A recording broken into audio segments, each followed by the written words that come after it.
significant distress to you. If you look around and you see things like this, right, I'm sure you're asking yourself how this can be connected to sleep problems. Just hang in there and watch with me with what's going to come next. But do not forget to subscribe to my channel for more information. But just follow along as I take you through this scenario. Now, why should I care about sleep? Why is sleep important in any way? Because sleep is sleep, and you wonder why it's an important part that a doctor should talk to you about it. Well, sleep is important because it affects the overall health and affects every tissue of your body. Hang in there. Don't switch off, because definitely there is something to gain when I talk more about this. I will take through one after the other. Sleep affects the growth and stress hormones. We know from medical science that for those who do not sleep well, they tend to suffer different issues in regards to how they grow and how they release the stress hormones, the most important one being cortisol. Now, cortisol is one of the hormones important in reaction or response to stress. If there's excess amount released, it damages a lot of tissues and also tends to impair inflammation, which is a repair process of the body. Sleep, which is done inadequately, can affect our immune system. We all know that if you cannot fight infection very well, it's often linked to some poor sleep routine. As a matter of fact, some research has demonstrated that in Denmark, nurses who engage in night work activities for a prolonged period did have increased tendency to breast cancer development. What does that mean? When you sleep well, then it means that you're obeying the routine of a hormone that is released in high amounts during the night time. That hormone is known as melatonin. When the secretion of this hormone is disrupted by poor sleep routines, then the surveillance that this hormone would provide for cancer-prone cells will be distorted. And that means increased chance for cancer-prone cells to go on to inducing cancer formation. That is one component. We also know that sleeplessness would provoke people to having more episodes of cold. Now that's an important part. Our appetite too is very important. If we don't sleep well, you tend to then stay awake and eat a lot more. It also has a reverse activity on the way the hormones in your system is produced, which leads to increased release of hormones that make you craving for food. So you end up becoming a fat person, not willingly, but because you have been eating a lot and obeying what your hormones are telling you. Our breathing is affected by sleep. We know that those who have episodes of asthma or some long-term breathing problems tend to have a tendency to have worsened exacerbations when they are poor sleep. Blood pressure is important because when you don't sleep well, you release these hormones that I mentioned about. A lot of them, the stress hormones released in excess amounts, tend to build up and of course promote blood pressure rises, and so hypertension is a feature in those who have poor sleep.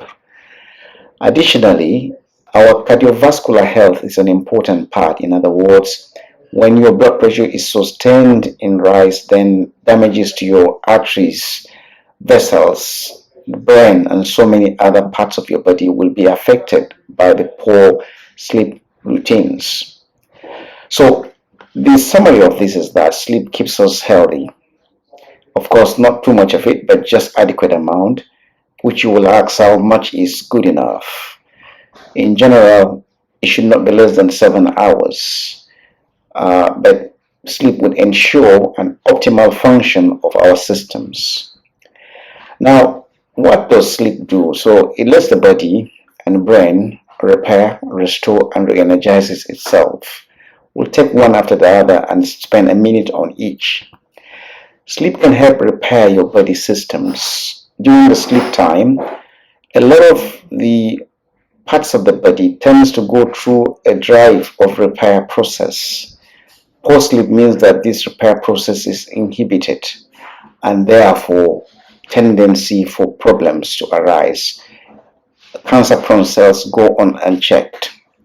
We know that one of the cells that fight cancer, such as natural killer cells, are energized when one sleeps well. Sleep helps to restore your system so that by the time you wake up the following day, you're restored to near normal function. Poor sleep makes you not that restful. Re-energizing yourself is an important component that sleep benefits those who engage in it. If you don't get enough sleep, the following things might result. A lot of people become deprived of a good memory. There's lack of concentration and focus. What that means, therefore, is that you will not really get the best out of your life, and you have a weakened immune system and an inability to fight infections and or clear cancer-prone cells from the body. I did talk about this earlier. Many people listening to me might be young and you wonder whether this is important to you. But we know that there has been increases in the incidence of cancers even in young people. Please take note, sleep is an important part to help you fight infections and prevent cancers.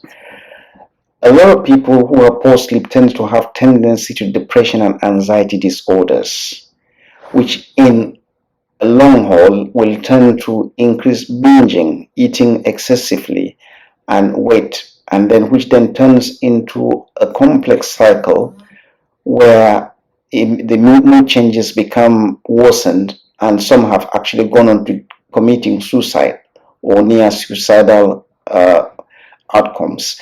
So it's an important part to make sure that you pay attention to sleep. How do you enjoy sleep? Some of you might say, oh, I'm struggling with sleep. How do I get sleep enough that I will feel rested by the time it is the morning time? Right, so a lot of people struggle with worries and they take their worries to their bed. Now, here is a catch. Somebody says, and I quote, is the matter before you worth being worried about? If you can do something about it, then do the thing. Why don't need to worry? If you can't do anything about the worry, about the problem, then why worry in the first place? So you don't need to worry while you are not worrying. In other words, you really need to get rid of that. Otherwise, when you take worry onto your sleep bed, you are more unlikely to have a good sleep. Try and make sure you engage in some physical activity during your daily routine. A lot of times when you go to bed not a bit tired, then you are unlikely to have a good sleep. In other words, do some kind of physical activity during the daytime that will keep you engaged such that you will look forward to a sleep time. When you stay napping all day long, then you're going to struggle in the night time. That disrupts the way your hormone system produces its ability to engage with a good sleep. Create a restful environment. When you go into your bed space, put up the lights, get into a cuddle with your good blanket, make sure the ambient temperature in your room is just enough for you, and enjoy a snooze. Do not sleep excessively in the daytime.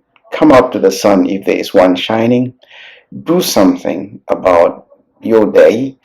Engage, do your assignments, for example.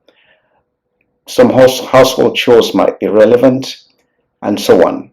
By the night time, you will enjoy your good sleep. Now, not to forget, pay attention to what you eat and drink.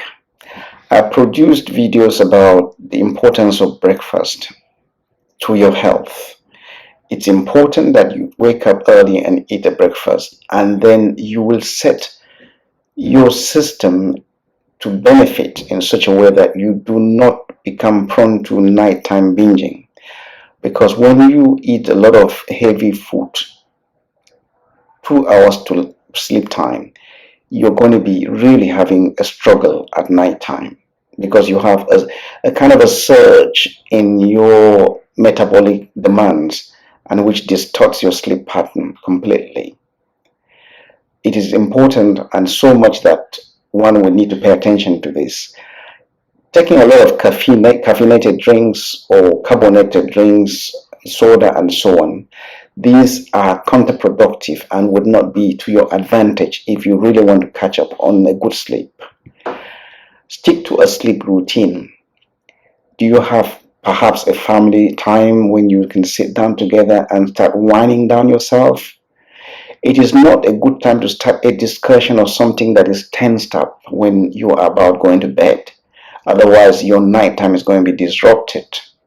Try your best to keep to that routine, preferably a time that you say this is a time to switch off from every other thing but sleep. When you go to bed, think nothing but sleep. Now, the sleeping room is a quiet room. In other words, do not go into bed with so much distraction and talk. Keep a quiet room, a quiet zone where nothing happens but quietness. And then think about this: your mobile phone, your PC. Some people find it very useful to keep it far away from them. In another room, for example, in the sitting room, or far away from their bedside. Right. I'm sure you would be surprised if I did not bring this up. But we're in the world of social media: Facebook, TikTok, WhatsApp, Instagram. Every person, all of them, they're looking for attention. Now, please note, the world is not going to stop if you die, or if you have poor sleep, or you get into depression, or you are taken into a mental home. It will continue. You don't need to catch up on every communication as it happens. Put it off and shut off your mind from these connections. You will catch up with them the following day. So, in summary, sleep is a natural process which has been ingrained to help your system recover, re-energize, and restore itself. Sleep deprivation can be harmful to health and your general well-being. Sleep can be regained by a deliberate process. From a professional standpoint, I recommend at least a 7-hour sleep routine